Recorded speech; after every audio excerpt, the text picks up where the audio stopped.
मैं उदेश कुमार पांडे, ग्राम मुंसापुरा, पोस्ट राजापुर के रहने वाला हूं। हमारे बहन की लापरवाही से हुई जान के मामले में कल जो न्यायालय का आदेश आया है उसका हम लोग स्वागत करते हैं और हमें लगता है कि हमारी बहन को न्याय मिलेगा। माननीय कोतवाल, नगर कोतवाल गोंडा साहब उसको दर्ज करेंगे। हमें एसपी साहब से और कोतवाल साहब से, बाकी लोगों से अपेक्षा है हमारी बहन को न्याय दिलाने की कृपा करें। मेरे बहन का सीजरियन ऑपरेशन 19 सितंबर को गोंडा मेडिकल सेंटर में हुआ था। ऑपरेशन के बाद से ही मेरी बहन का यूरिन डिस्चार्ज होना बंद हो गया। डॉक्टर अनीता मिश्रा ने मेरी बहन को ठीक बताते हुए 22 तारीख को डिस्चार्ज कर दिया ऑपरेशन से। जबकि मेरे बहन का यूरिन डिस्चार्ज होना वहाँ से बंद हुआ तो उसको बराबर पेट में उसके पेन हो रही थी, उसके चेहरे पर स्वेलिंग थी, उसके बावजूद उन्होंने डिस्चार्ज कर दिया।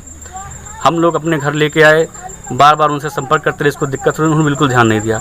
लास्ट में उनके पास लेके जाना पड़ा हमको। मेरे बेहोश हालात बहन को उन्होंने बाल पकड़ के उठा लिया, बोली एक नौटंकी कर रही, जबकि मेरी बहन पोस्ट ऑफिस में MTS के पोस्ट पर कार्यरत थी और बिना उन्होंने कोरोना टेस्ट के मेरे बहन का सीजरियन ऑपरेशन कर दिया, कोविड प्रोटोकॉल को अनदेखा कर दिया।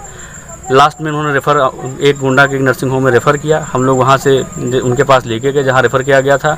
उन्होंने मेरे बहन को देखते बताया इसमें बहुत देर हो चुकी, आप इसको लेकर तुरंत लखनऊ जाइए। हम लोग लखनऊ लेके गए, लेकिन कोविड टेस्ट ना होने के कहीं एडमिट नहीं किया गया जहाँ रेफ़र किया गया था। लास्टली हम लोगों ने एक प्राइवेट हॉस्पिटल में एडमिट करवाया और वहाँ कोविड टेस्ट करवाया। उसमें कई सारे टेस्ट हुए, ब्लड टेस्ट वगैरह हुआ और अल्ट्रासाउंड हुआ, जिसमें ये चीज़ें आ गई थी कि इनके यहाँ से ऑपरेशन में क्या क्या प्रॉब्लम्स हुई। मेरी बहन का ऑपरेशन के बाद से यूरिन डिस्चार्ज नहीं हो रहा था और उसका ब्लड और प्लेटलेट लगातार डाउन होता चला जा रहा था। लास्टली हमने 28 सितंबर को एक अच्छे अस्पताल में लखनऊ में एडमिट करवाया, जहाँ पे मेरी बहन का इलाज के दौरान 14 नवंबर 2021 को उसकी मृत्यु हो गई।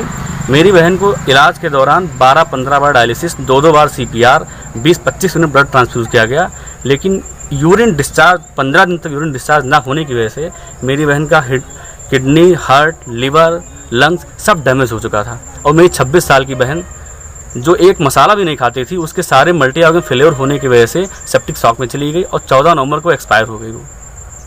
अब हमें यही उम्मीद है कि 1 साल से लड़ते लड़ते हम किसी तरीके से अगर आदेश करा पाएँ FIR दर्ज होने के लिए, वो FIR दर्ज हो और उस पर विवेचना भी, फेयर ट्रायल होगा तो सारी चीज़ें सामने आ जाएंगी। नहीं तो इसके आगे भी हम हाई कोर्ट, सुप्रीम कोर्ट, जहाँ भी जाना पड़े वहाँ हम अपील करेंगे और जो भी इस प्रकरण की सत्यता उसको जानने के लिए हम लगातार प्रयासरत रहेंगे। कहाँ से आदेश हुआ? आदेश मान लिए JM सेकंड गोंडा से हुआ है, JM सेकंड साहब के यहाँ से। हमने तो लगभग 30 नवंबर से हम प्रयास करेंगे FIR के लिए, लेकिन अब डॉक्टर साहब ज़्यादा इन्फ्लुएंसिव हैं।